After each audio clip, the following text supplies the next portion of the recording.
এটা কোনো বিশ্বকাপ সেমিফাইনালের দৃশ্য নয়, এটা মেলবোর্ন ক্রিকেট গ্রাউন্ডের সামনে দর্শকের উপচে পড়া ভিড়ের দৃশ্য।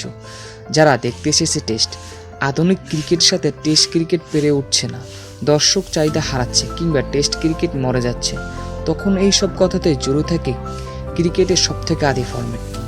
তখন এই দৃশ্যগুলো আসলেই বলে ম্যাচের মতো ম্যাচ হলে সমর্থকদের আগ্রহের কোনো ফাটা পড়ে না। মেলবোর্ন ক্রিকেট গ্রাউন্ডে ভারত অস্ট্রেলিয়ার মধ্যকার বক্সিং ডে টেস্টের মধ্যে দিয়ে প্রমাণ করল সেরা দৃষ্টান্ত, যেখানে 5 দিনে এই স্টেডিয়ামে ঢুকেছে 3.5 লাখ সমর্থক, যা কিনা স্যার ডন ব্র্যাডম্যানের স্বর্ণযুগের স্থাপিত 87 বছরের রেকর্ডকেও ছাপিয়ে গেল। অস্ট্রেলিয়ান ক্রিকেট বোর্ডের তরফে আগে জানানো হয়েছিল এমসিসি টেস্টে দর্শকের উপস্থিতির রেকর্ড হবে এবার, তবে সেটা যে এত বড় মাত্রায় তা হয়তো ভাবনা চিন্তার বাইরে ছিল। 5 দিনের টেস্টে পরতে রোমাঞ্চক, অ্যাটাক কাউন্টার অ্যাটাকে দুই দলের লড়াই জমে দিয়েছে এমসিসি টেস্ট।